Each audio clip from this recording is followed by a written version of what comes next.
دوستو، آج ہم تاریخ اسلام کے اس باب کو کھولنے جا رہے ہیں جسے پڑھ کر آنکھیں نم ہو جاتی ہیں، دل کانپ اٹھتا ہے اور روح تک ہل جاتی ہے۔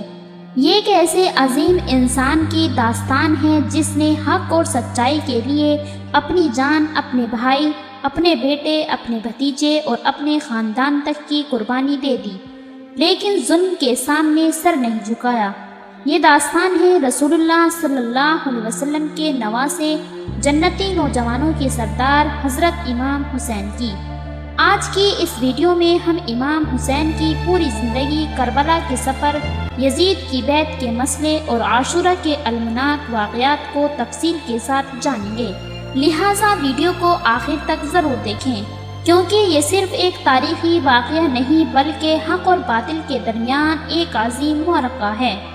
4 ہجری کا مبارک سال تھا۔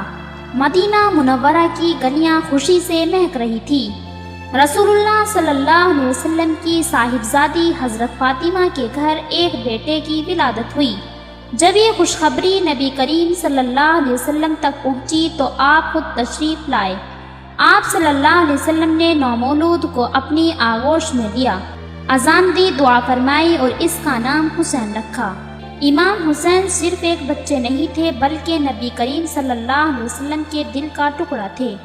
رسول اللہ صلی اللہ علیہ وسلم اکثر فرمایا کرتے تھے، حسن اور حسین جنتی نوجوانوں کے سردار ہیں۔ کبھی آپ صلی اللہ علیہ وسلم انہیں اپنے کندھوں پر بٹھاتے، کبھی گود میں لیتے اور کبھی مسجد میں نماز کے دوران بھی انہیں اپنے قریب رکھتے۔ امام حسین کی پرورش ایسے گھر میں ہوئی جہاں ایمان، علم اور تقوی کی روشنی تھی۔ والد حضرت علی تھے جو اسلام کے عظیم مجاہد اور علم کے دروازے کہلاتے ہیں۔ والدہ حضرت فاطمہ تھی جو جنتی عورتوں کی سردار ہیں، اور نانا خود رسول اللہ صلی اللہ علیہ وسلم تھے۔ اس ماحول میں امام حسین نے سچائی، بہادری، صبر اور عدل کے اسباق سیکھے۔ 11 ہجری میں جب رسول اللہ صلی اللہ علیہ وسلم اس دنیا سے پردہ فرما گئے تو پورا مدینہ غم میں ڈوب گیا۔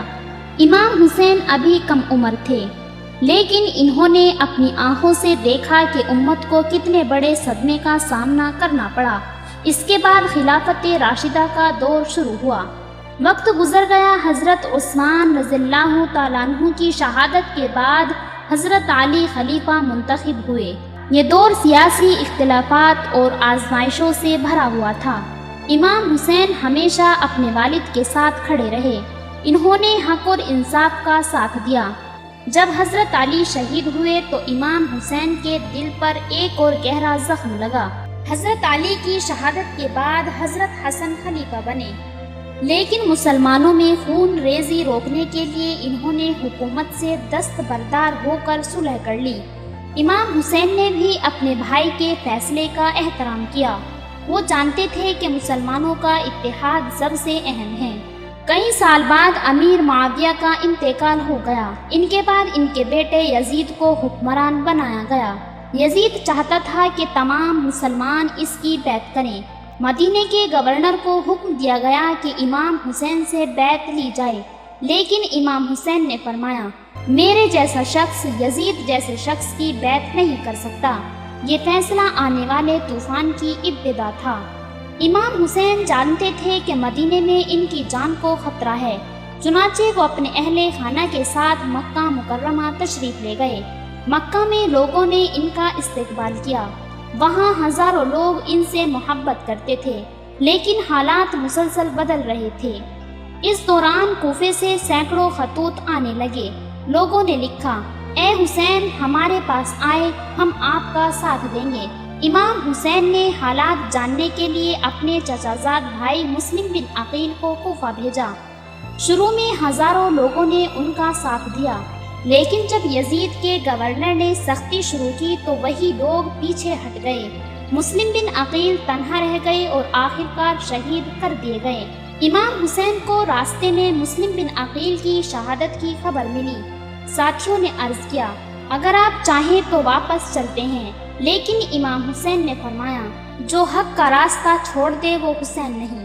قافلہ آگے بڑھتا رہا۔ یہ قافلہ تاریخ کا سب سے عظیم قافلہ بننے جا رہا تھا۔ 2 محرم 61 ہجری کو امام حسین کا قافلہ کربلا پہنچا۔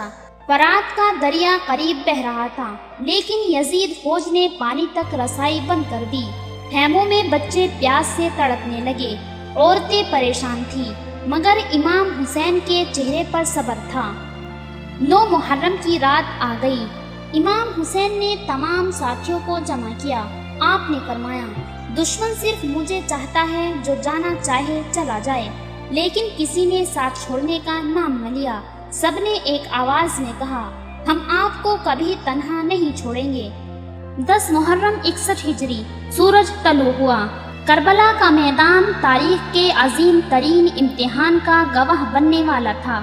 ایک طرف ہزاروں کا لشکر تھا، دوسری طرف چند درجن جانکار، لیکن ایمان کی طاقت تعداد سے کہیں زیادہ تھی۔ امام حسین کے ساتھی ایک ایک کر کے میدان میں اترتے گئے۔ ہر شخص جانتا تھا کہ واپسی نہیں ہوگی، مگر سب کے چہروں پر اطمینان تھا، کیونکہ وہ حق کے لیے لڑ رہے تھے۔ ایک ایک ساتھی شہید ہوتا گیا اور کارواں وفا چھوٹا ہوتا گیا۔ بچوں کی پیاس بڑھتی جا رہی تھی۔ حضرت عباس پانی لانے کے لیے نکلے۔ وہ فرات تک پہنچ گئے، مشق میں پانی بھر لیا، لیکن واپسی پر دشمنوں نے حملہ کر دیا۔ آپ شدید زخمی ہوئے اور شہید ہو گئے۔ خیموں میں ایک اور کوہرام مچ گیا۔ امام حسین کے جوان بیٹے حضرت علی اکبر میدان میں اترے۔ وہ شکل و صورت میں رسول اللہ صلی اللہ علیہ وسلم سے بہت مشابہ تھے۔ انہوں نے بے مثال بہادری دکھائی، لیکن آخرکار شہید ہو گئے۔ امام حسین نے اپنے جوان بیٹے کو سینے سے لگایا اور آسمان کی طرف دیکھ کر صبر کیا۔ حضرت حسن کے نوجوان بیٹے حضرت قاسم بھی میدان میں گئے۔ وہ عمر میں کم تھے، لیکن ایمان میں پہاڑ تھے۔ انہوں نے بھی جام شہادت نوش کیا۔ اب تقریباً سب ساتھی شہید ہو چکے تھے۔ امام حسین تنہا رہ گئے تھے۔ شدید پیاس، زخموں اور تھکن کے باوجود آپ ثابت قدم تھے۔ آپ نے آخری بار اللہ تعالیٰ کی بارگاہ میں دعا کی اور حق کے پرچم کو بلند رکھا۔ پھر وہ لمحہ آیا جس نے تاریخ کو ہمیشہ کے لیے بدل دیا۔ امام حسین بھی شہادت کے عظیم مرتبے پر فائز ہو گئے۔ امام حسین کی شہادت کے بعد اہل بیت کو قید کر لیا گیا، لیکن حضرت زینب نے ایسی جرات اور استقامت دکھائی کہ ظلم کے ایوان ہل گئے۔ ان کے خطبات نے دنیا کو بتا دیا کہ حق کس کے ساتھ تھا۔ دوستو، کربلا صرف ایک جنگ نہیں تھی، یہ حق اور باطل کے درمیان فرق کی نشانی تھی۔ امام حسین نے ہمیں سکھایا کہ اگر پوری دنیا بھی ظلم کے ساتھ کھڑی ہو تو سچائی کا دامن نہیں چھوڑنا چاہیے۔ اس لیے آج بھی کروڑوں لوگ امام حسین کو محبت اور عقیدت سے یاد کرتے ہیں۔ اگر آپ کو ہماری ویڈیوز اچھی لگتی ہیں تو چینل کو سبسکرائب ضرور کریں اور اپنے دوستوں کے ساتھ ضرور شیئر کریں۔ یہاں آپ کو موٹیویشنل سٹوریز، دل کو چھو لینے والی شاعری اور زندگی بدل دینے والے تاریخی واقعات سننے کو ملیں گے۔